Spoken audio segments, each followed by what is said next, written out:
Hello and thank you for joining us for today's webinar on the social enterprise at work. My name is Lisa Hogan and I am the Membership Relationship Executive here at the IMI. And I am delighted to welcome our two speakers from Deloitte, Andrea Fouche and Sarah McGauran. Andrea is a Senior Manager in Deloitte's Human Capital team. She is a registered organizational psychologist and has 10 years experience in successfully delivering change management, leadership, organizational development, and transformation programs. Andrea also has a deep expertise in the future of work and the implications for organizations, individuals, and communities. And today, Andrea is joining us from South Africa. Sarah is a manager in Deloitte's Human Capital team, and she is aligned to the organizational transformation portfolio. Sarah has over 5 years' experience in global transformation programs, both in the public and private sector. And she specializes in change enablement and employee learning and development. And Sarah will be joining us from Sandyford today. Since we started our leadership webinar series over 3 years ago in the IMI, we have been delighted to have Deloitte as part of that schedule. Every year they provide a session on the findings of their Human Capital Trends report, and each year we focus in on some key findings of the report that we think will be of interest and value to our members and clients. This year the focus will be on the social enterprise at work. In this webinar, Sarah and Andrea will explore what the social enterprise is and what the social enterprise at work paradox is and how it impacts organizations and the individuals within it. There will be a specific focus on technology and humanity and how they can coexist in organizations and work together to be integrated and bring greater value. So just some housekeeping first. We will be sending out the full report along with the recording of this webinar shortly afterwards, and there will be a short questions and answers section at the end. So please do ask your questions through the Q&A function as we go, and I'll be back at the very end to curate that with Sarah and Andrea. So without further ado, I'm delighted to hand over to Sarah and Andrea for what looks set to be a very interesting session. Thank you. Thank you for that introduction, Lisa. I am delighted to be here to bring you all through Deloitte's Human Capital Trends report for 2020. You are the first Irish audience to be taken through the report, which, as Lisa mentioned, is titled The Social Enterprise at Work, Paradox as a Path Forward. The social enterprise is the topic that has connected human capital trends for the past 3 years. But what do we mean by the social enterprise? We mean an organization whose mission combines revenue growth and profit making with the need to respect and support its environment and stakeholder network. Over the last decade, we have seen economic, social, and political disruptors that have influenced organizations' work, workforce, and workplace. With the recent COVID-19 pandemic, well-being and empathy have been top of mind for employers dealing with the impacts, in addition to utilizing sufficient technology to facilitate the service consumers in 2020 are familiar with and demand. With this in mind, Deloitte's Global Human Capital Trends report focuses on solving the paradox of how organizations can remain distinctly human in a technology-driven world. The report calls upon organizations to embrace 3 attributes: purpose, potential, and perspective. These characterize what it means to fuse people and technology to perform as a social enterprise at work, which we will discuss in detail later. As you may know, Deloitte has been producing our Human Capital Trends report every year since 2011, and it has had a total of 164,000 respondents from 140 countries. Our 2011 report examined human capital trends as the world was gaining a sense of economic stability emerging from the Great Recession, focusing on how organizations can operate under newly defined regulations, often leading to a siloed approach to enterprise issues as each leader focused on their specific business area with little cross-company collaboration. By the mid-decade, technology had continued to emerge to transform the way companies were doing work. Organizations were looking at how artificial intelligence can be applied to repetitive tasks, making humans and technology interlinked much more than ever before. Yet, despite the explosion of new technology, productivity was at its lowest since 1970. It was clear that more transformation would be required to enable humans and technology to work productively together. By the late decade, we started looking at this topic of the social enterprise. In 2018, our report, The Rise of the Social Enterprise, we proposed a more human-centered rewiring of the relationship between both the individual and the organization and society, with a goal of providing stability in a world that was quickly changing. Last year, we continued the topic, and our report was called Leading the Social Enterprise, Reinvent with a Human Focus. Here, we continued with a discussion that the social enterprise is essentially human in both design and operation. As mentioned, this year, we're continuing this theme with the Social Enterprise at Work report. In this report, which Andrea and I will be walking you through today, we look at how, through recognizing the possibilities of the social enterprise, organizations can chart a path forward to embrace one of the greatest paradoxes they face today, remaining distinctly human in a technology-driven world.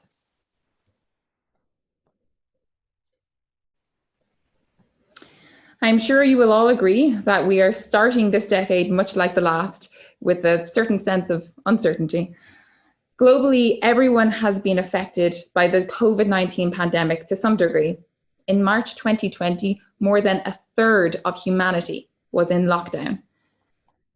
By the end of April, 1.6 billion workers stood in immediate danger of having their livelihoods destroyed.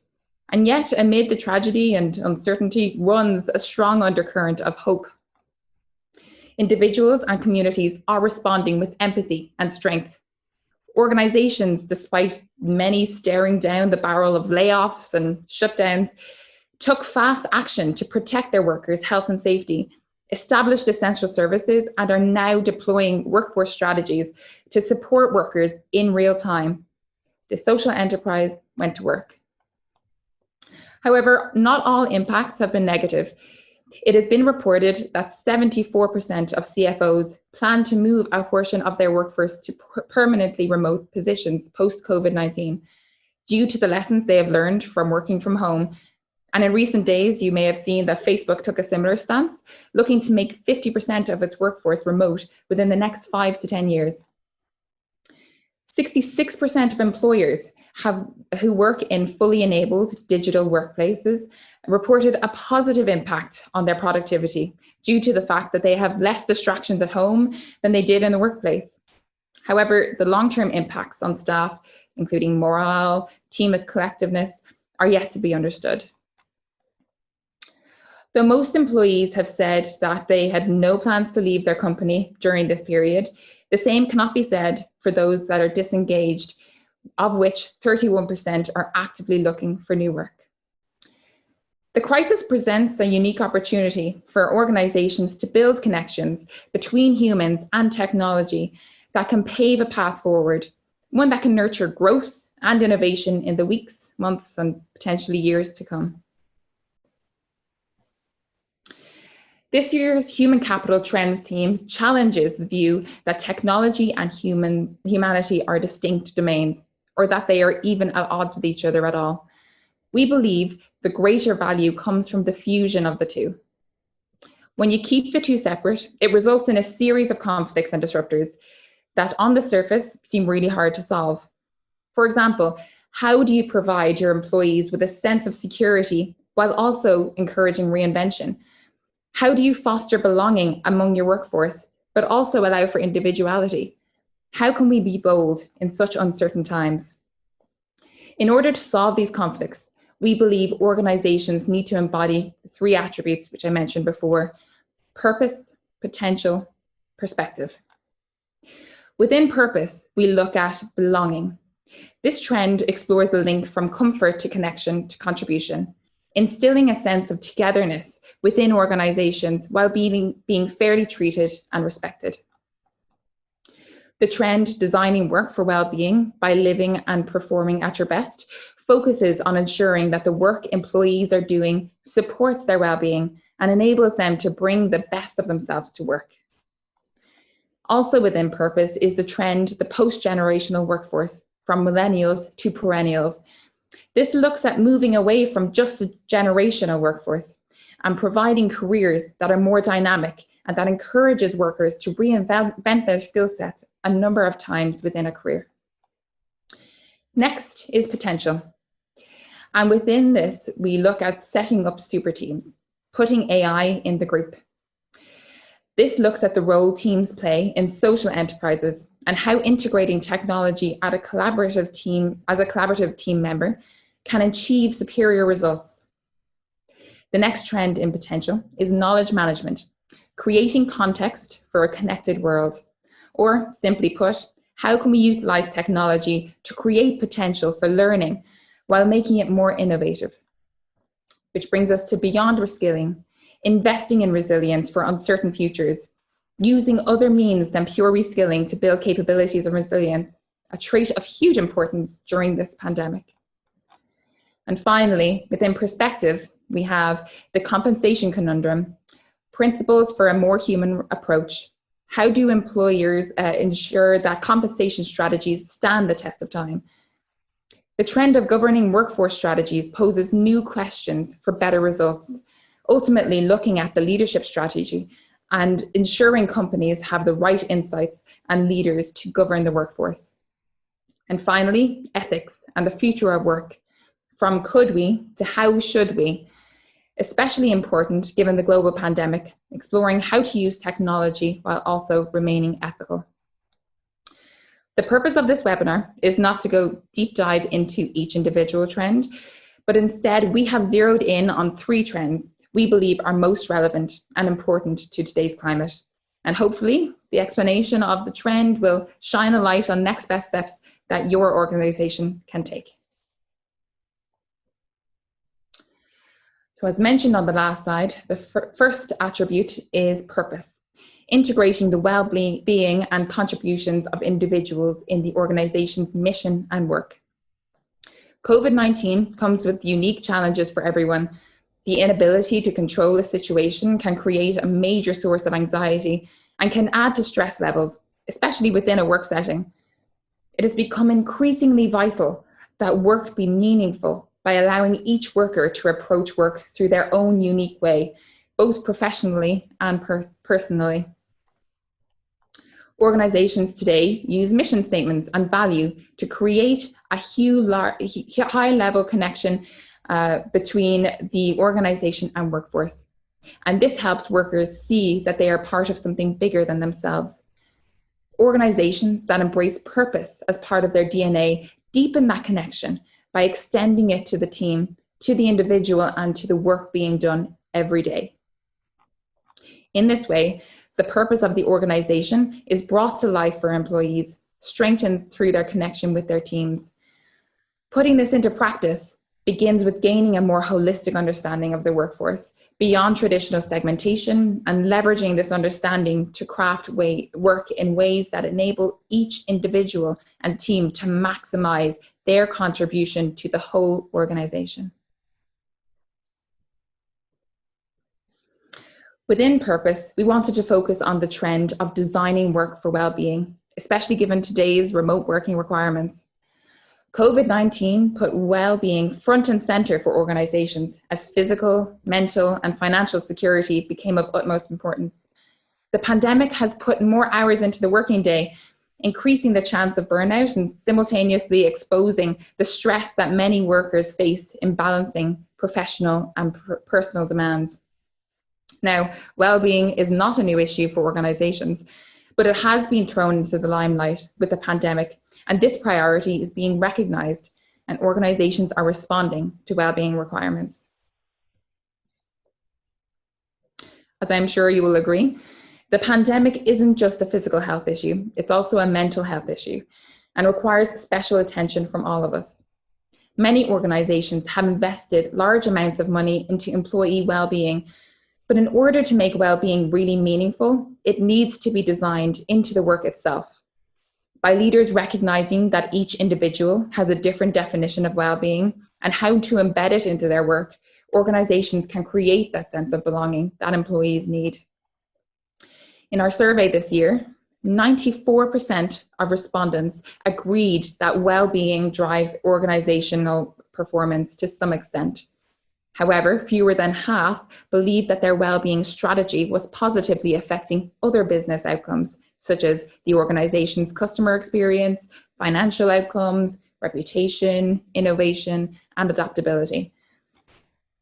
80% of respondents to this year's Human Capital Trend Survey identified well-being as an important priority for their organization's success, making it this year's top-ranked trend. However, only 12% of respondents have stated they are ready to address the issue. Given this, it's clear that this is an area that needs some additional focus and attention. So taking all this into account, it begs the question, how do you design well-being into work itself? We have looked at 3 enablers for designing well-being into work. 1, organizations should establish the right level of ownership. While there will never be a one-size-fits-all approach to ownership, our survey results show that HR owning the well-being agenda at companies is a solid strategy. When we looked at organizations' maturity with respect to well-being, we found that organizations with the most mature well-being strategies were those where HR were the primary owner. 2, organizations should understand that their workforce well-being needs. With all of the HR employee and organizational data available today, there is a great opportunity to gain insights into workers' needs related to their well-being and to build those needs into designing their work. An example of this, where we have helped a client achieve just that, was for a global footwear company who, when on analysis of its global employee engagement survey results, recognized a growing need for workers to have more and better access to rest and recovery. In response, we supported the leadership team as they redesigned work to increase employees' autonomy over their work by introducing a new flexible time-off program. The program, which gave employees more jurisdiction over their work schedules, had a hugely positive effect on corporate culture and improved collaboration and teaming across the organization. And lastly, organizations should put processes in place to engage employees in work design decisions. Worker input is critical to understand what changes to work practices may have the greatest impact on their well-being. In Germany, labor unions have started to promote health circles, which are systematic, structured workshops where workers discuss ways to minimize or eliminate health risks and other stress factors in their day-to-day work. These health circles are empowering employees to redesign their own work to maximize both well-being and performance. So in closing, as they start to return to work, organizations need to go further than just fostering open dialogue around well-being. Now is the time to embed well-being into every aspect of the design and delivery of work itself, and to fundamentally redesign work towards outputs instead of activities. This will open up the possibility for workers to both live and perform at their best. I will now hand over to Andrea, who will bring us through the remainder of the report. Thanks, Sarah. So as mentioned at the start, the second attribute that we're looking at is potential. Organizations today anchor their workforce strategies and programs on what is known about their workforce, what each worker has demonstrated they can do and have done. It's a retrospective view. Organizations that embrace potential as part of their DNA reorientate these strategies and programs to be forward-looking, focusing on creating opportunities for what workers are capable of doing and developing their capacity to contribute in new and expanded ways. When you create opportunities for what workers are capable of doing, not just what they've done before, you're fostering this reinvention that gives people a sense of security. If they know that opportunities are based on what they have the ability to reinvent towards, then that gives them a sense of security that they're going to always have a place in the organization. Embracing potential enables organizations to leverage existing workforce knowledge, skills, and capabilities to new ends, while freeing up capacity to tackle new work and new challenges. Putting this into practice begins with activating worker potential. This means giving workers access to the latest relevant technologies to enable them to productively create new value, both as individuals and within teams. Provide them with real-time access to knowledge that helps them conquer work challenges in new and expanded ways, and adapting learning programs with a focus on workforce resiliency for new jobs and careers. The trend that we're discussing as part of potential is beyond reskilling. While the skills gap has always been prevalent, the coronavirus pandemic has made the issue more urgent. Workers across industries must figure out how they can adapt to rapidly changing conditions, and companies have to learn how to match those workers to new roles and activities. To emerge stronger from the COVID-19 crisis, companies should start reskilling their workforce now. And we don't mean in the way that you think we mean. This dynamic is more than remote working or the role of automation and AI. It's about how leaders can reskill and upskill the workforce to deliver new business models in this post-pandemic era.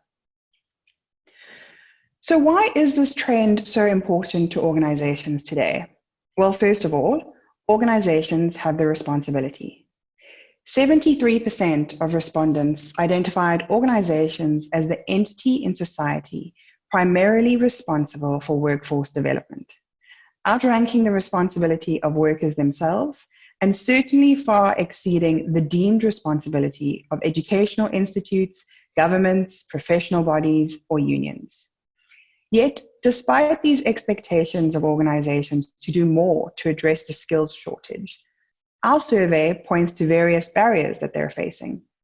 In this era of pandemic, we want to shift mindsets on this topic and offer an alternative, as we believe that reskilling alone is a strategic dead end. A resilience lens unlocks organizational potential by shifting reinvention from something that may threaten worker security to the very thing that defines it. 53% of the respondents said that between half and all of their workforce will need to change their skills and capabilities in the next 3 years. It will be no easy feat for organizations to navigate this explosive rate of change effectively. They're up against a dramatically changing business landscape with constantly shifting skills and capability needs, greater expectations of organizations to respond to workforce development needs, and a lack of insights and investment to pave a clear path forward. Today, the qualities that workers and organizations need to survive and thrive are very different from those they needed in the past. One reason for this is that economies are shifting from an age of production to an age of imagination. But of course, the second reason for this is that we find ourselves currently in a pandemic of total disruption to not only the way in which we work, but also the way in which we live. 17%, or we found in our survey that the vast majority, 83% of organizations have no idea what the skills of the future are going to be, and they acknowledge it. In fact, identifying workforce needs and priorities is the greatest barrier to workforce development. Even look at where we find ourselves today. We're in the midst of a crisis that has forced companies' employees to change the way they work almost overnight. That is our reality. Even those with a magical crystal ball could never have predicted a year ago where we would be today. And even if they do acquire the info needed or that magic crystal ball to better understand the workforce development practice, they face another barrier: difficulty in obtaining necessary investment.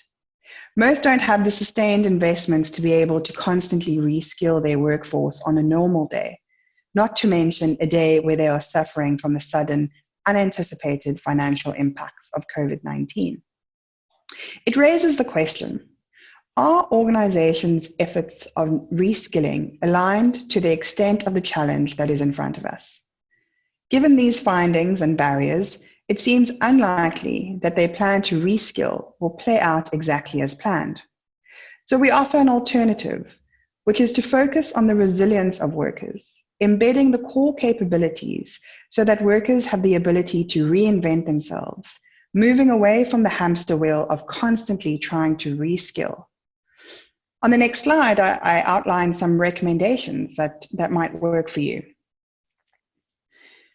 So it's clear from our survey results that we just went through over there that it's no easy task for organizations, but we hope that the actions outlined here might help guide you on the right path.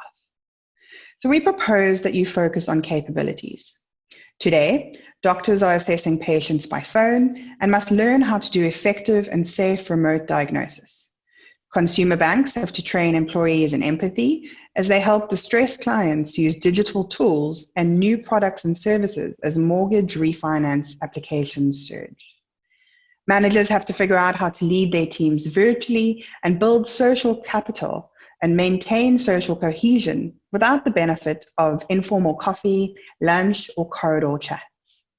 And as companies move from in-store sales to predominantly home deliveries, logistic coordinators have to facilitate the increase in demand and customer expectations. Let's shift from a focus on precisely defined skills to less quantifiable capabilities, such as critical thinking, emotional intelligence, communication, collaboration, and resilience. We believe that this shift gives organizations greater flexibility to meet both today's and tomorrow's needs. To learn through experience. In last year's Global Human Capital Trends report, we called out learning as the top-rated challenge for organizations. This year, it continues to be a major concern, with 92% saying they will prioritize learning in the next 3 to 5 years, but only 61% feeling ready to meet the challenges associated with it. We believe this gap can largely be attributed to many organizations' inability to meet workers in their place and time of need. Research shows that learning through experience yields better learning gains and retention than traditional classroom instruction. Organizations should work to provide workers with guidance and information in the flow of their work. Open up your learning experience at work. Keep it as simple as you can.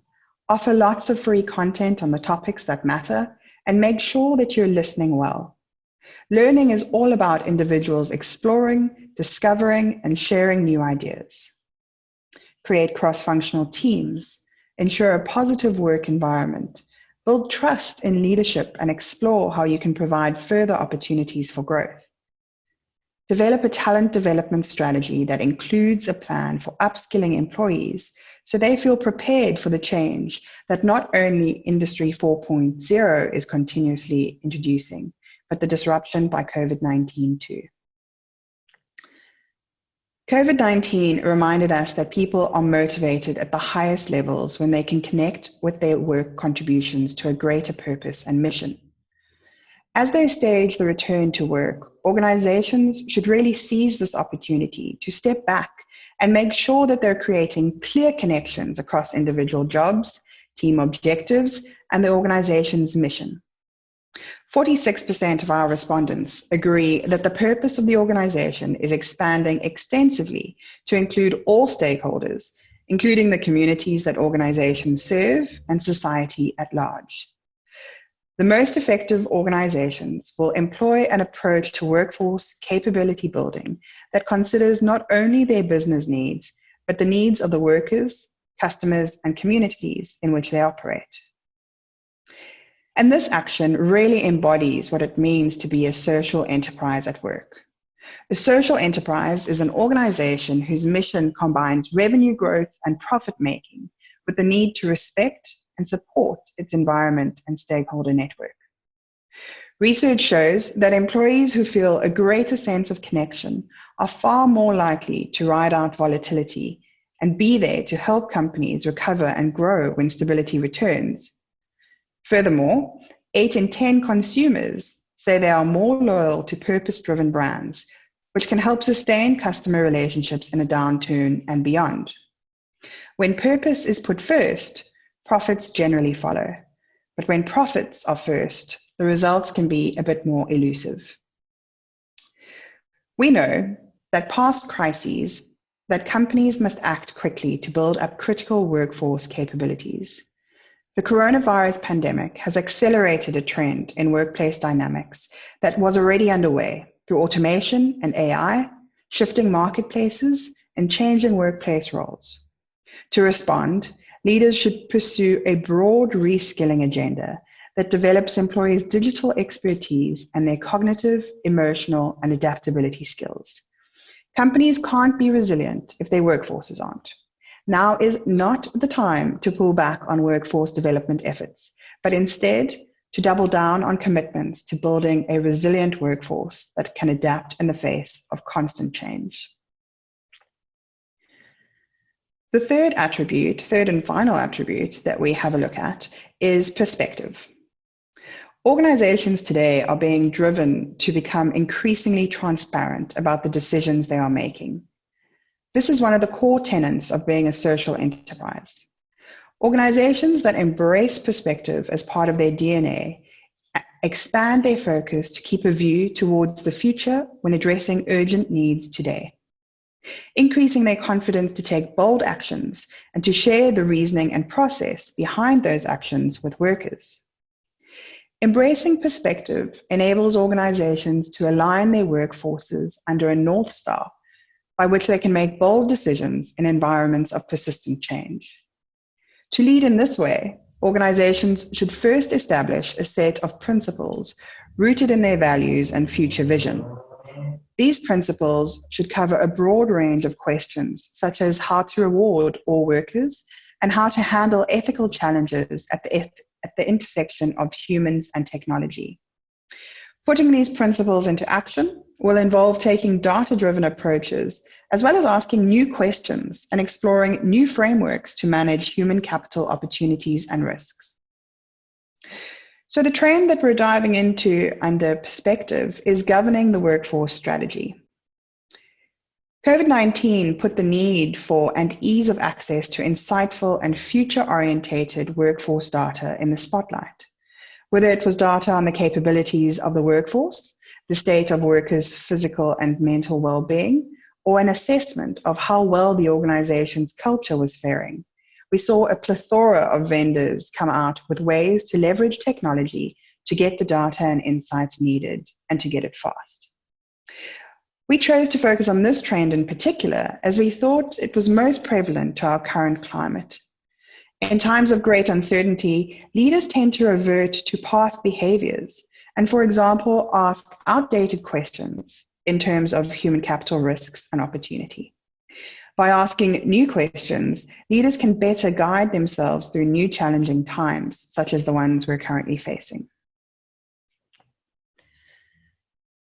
As workforce strategies evolve and uncertainty about the future of work, the workforce, and the workplace persists, organizations need forward-looking insights on every trend shaping human capital. They need to begin to ask fundamentally new questions to find relevant, actionable workforce metrics that can inform bold decisions around critical human capital risks and opportunities. 53% of respondents reported that their leaders' interest in workforce information has increased. This desire has increased for a multiple of reasons because of both external and internal factors. The main driver we found from our survey, with 59%, is that respondents believe that better workforce metrics can provide insight into the readiness of the existing workforce to meet new demands. Currently, only 11% of organizations produce the information in real time. 43% said they produce it either ad hoc or not at all. It's clear we have some way to go. So it begs the question, is it that we're not producing enough data or that we're not asking the right questions? 52% said that the lack of systems to produce data prevents them from getting the information they need to understand the workforce moving forward. However, this perception may not be accurate. More than 130 providers offer access to external available HR data, and technology has enabled organizations to collect more workforce data than ever before. We believe the core issue is actually foresight and creativity, not technology. Our survey shows only 3 areas: headcount, hiring and turnover, salary costs, and workforce composition are where the majority of our respondents collect workforce information. On the other hand, the areas in which respondents were least likely to collect workforce information, employer brand, new workforce initiatives, and the status of reskilling, ironically, these are the areas that are critical to an organization's success in the future of work. This suggests that many organizations may not be focusing their workforce data collection efforts where they could be most effective. To facilitate this, we need to ask better questions to receive the right answers and therefore data to guide us through uncertainty. For example, how ready is your workforce to perform the future of work? What are your capability, experience, or skills gaps, and how are you going to close them? Finding metrics to gauge future workforce readiness can help leaders articulate what the work of the future will look like and what mix of skills will be needed to do it. This can help organizations develop possible strategies around alternative talent models, short and long-term learning spend, and the thoughtful redesign of work to pursue better outcomes. Early signs suggest that organizations using forward-looking workforce metrics are reaping benefits. The leading organizations on workforce metrics in our survey, which are about twice as likely to the rest to report on issues such as talent mobility, learning investment and progress, new workforce initiatives, and critical roles, are also more likely to say they are effective at anticipating both internal and external changes that will affect their workforce. As our response shifts from crisis to recovery, leaders must start to embrace the new normal. Resilient leaders must stay focused on the horizon, anticipating the new business models that are likely to emerge and sparking the innovations that will define tomorrow. To make bold choices today, leaders need to understand what the future may hold through metrics that can help them anticipate risks, inform strategy, and prepare for the future of work, the workforce, and the workplace. As they stage the return to work, organizations should take advantage of the power of technology to collect workforce insights by pulling together the key questions that they need to be asking to gain real-time workforce insights they need. This is the time for organizations to challenge whether they've been asking the right questions all along and whether they have the governance and processes in place to enable them to use the data to truly sense what is happening across the organization and workforce. So in closing, the changing nature of work, workers, and workplaces is going to have profound effects for all of us for a very long period of time. Overall, we need to shift our perspectives, realize our potential, and remember our purpose. In order to prevail against this pandemic, succeed in the face of adversity, and emerge stronger from the COVID-19 crisis, organizations need to embody the three attributes that we've discussed. Purpose, potential, and perspective are three fundamental characteristics that have to be embedded in the organization's DNA. And that DNA, when done correctly, represents the fusion of these conflicts: technology and humanity, individuality and belonging, reinvention and security, and uncertainty and boldness. During the COVID-19 pandemic, organizations have experienced a burst of acceleration, fast-forwarding into the future of work in ways that stress-tested their ability to blend people and technology in the most dynamic business environment many of us have ever seen. But while moments of crisis can lead to heroic and unprecedented actions, the sustainability of those actions is where the true path towards recovery will begin. That path must be paved not only with good intentions, but with meaningful change. In a post-COVID world, purpose, potential, perspective, and possibility are no longer future-focused aspirations, but the reality of the here and now. Organizations face a choice between returning to a post-COVID world that is simply an enhanced version of yesterday, or building one that is a sustainable version of tomorrow. The risk is more than that of falling behind. It's the possibility of never catching up at all.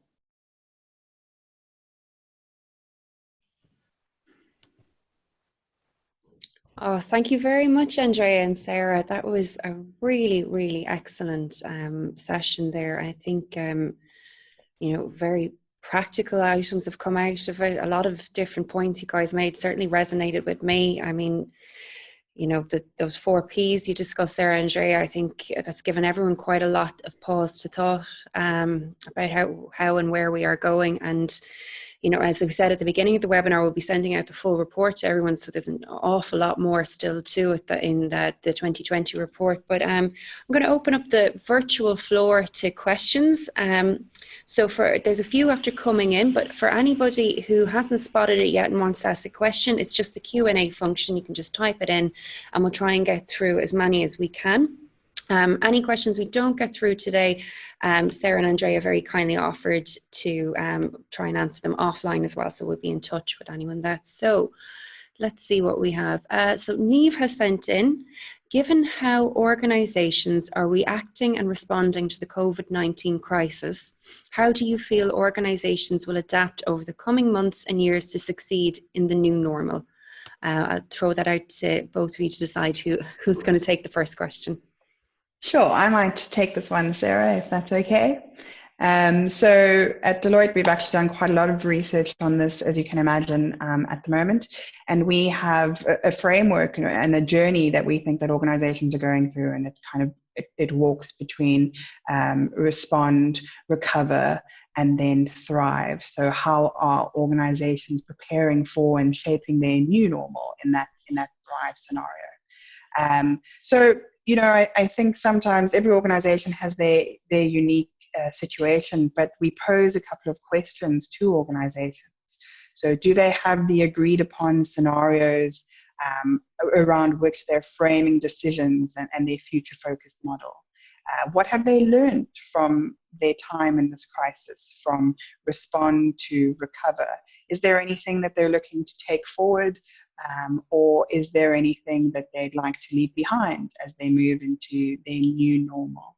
And then how are you using data and technology to sense what might be coming next, to listen to what's happening within your organization and out there in the market? I think answering some of these questions will help shape companies' strategies to define their success and their new normal moving forward. Okay. Brilliant. So we've got one come in from Sarah. What advice do you have for keeping employees engaged while we're working remotely? As we know, this will now very much be the more normal in the future. Sure, I can take that one. So I think that this is a challenge that we've seen a lot of clients go through. So between, having disparate teams and even just trying to keep productivity going, it's been a huge concern for a lot of people. So a lot of this, we have actually done quite a bit of research on this as well. And all of these trends have that COVID-19 underpinning it. So it's really making sure that leadership is involved at all levels. And there's that clear communication happening all the way through. And also that people are set up to be able to actually physically work remotely. I know, as I mentioned earlier, Facebook are making that shift at the moment. And I think that they're going to be looking at it from a very tactical level. How are they going to make more remote working actually work? And then finally, I think it's really making sure that those structures are in place to make sure that if there is a problem coming up or someone is struggling, that they have somewhere to go to. So that team aspect that you would normally grab a coffee and have that discussion about, it would be actually facilitated in a different way. So just keeping that humanity and human contact as well. Great. We have another one here from Karen. You mentioned the need for leaders to build trust, a key focus, particularly as we move forwards. Do you have any thoughts on how you can share on how to do this well? Yeah, I think that building trust is actually the foundation to the recovery for many organizations. I think that it's all around transparency, around being authentic. I think it's around communicating strategically. So, rather err on the side of over communication than under communication. I think it's around leaders following through in what they say is what they do. I think that the more connected you're able to be with your team and the more you bring that human element into your interaction, the more you're able to build that trust and that rapport, even if it is remotely and the virtual space that we're operating in at the moment. So I think those are really the foundations. If employees feel that they have trust in leadership and that leaders trust them, they're more likely to be engaged and to be more productive and to start to be innovative and contribute to the new normal, as opposed to disengaged and fearful and holding back. So those would be the kinds of things that I would be making sure as the start of 10 were in place.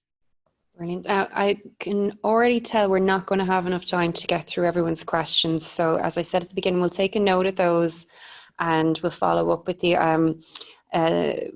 we'll discuss. Yeah, we'll follow up with the two ladies and we'll get back to you with some of the answers. But I think we've time for maybe one or two more. So how can HR leverage these insights in particular? Kathy wants to know. Well, we actually have a whole chapter on that, Kathy, in the reports, but Sarah might have some insights too. Yeah, sure. I was going to say the exact same thing. HR really are that bridge between like the strategy of bringing humans and technology together. So, looking at what the workforce is right now, how it's set up, and how the technology is set up. So I think one thing we really focused on within this report is looking at the potential. So not only from a people perspective, but also from the technology perspective. I'm really bridging the gap between the two.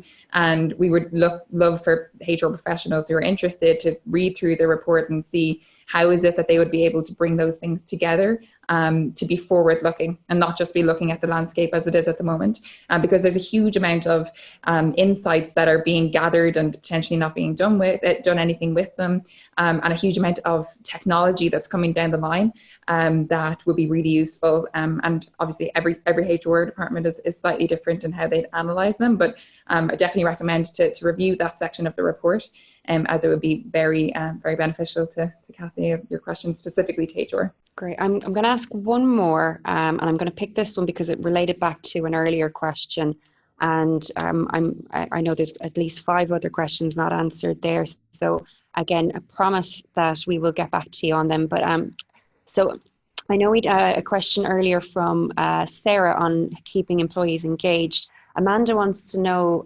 related to that, how do you keep staff motivated? Maybe just build on your previous answer with the engagement side. Yeah, I think we can almost all talk about this from our own personal experience as well. How do we like to be motivated?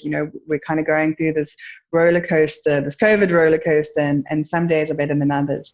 But I think it goes back to Sarah's answer earlier around engagement. I think motivation, we mentioned when we were talking through bits of the report, is that employees feel most engaged when they understand what their role is in the greater purpose, in the greater organizational objective.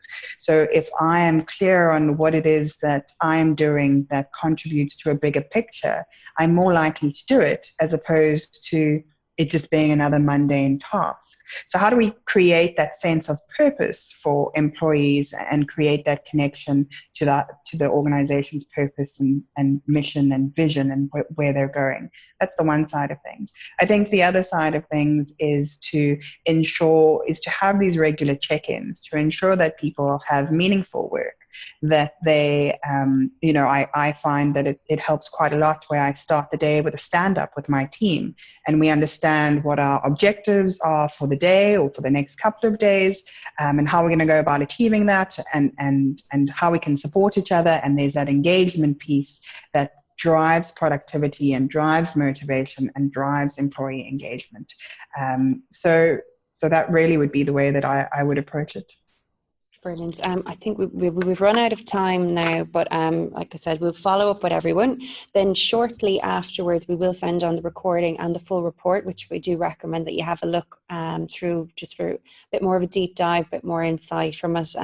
Every year, there's always some wonderful pearls that come out of it, and particularly with the current situation, and as we've learned from today's webinar, there's quite a few practicalities we can glean from it.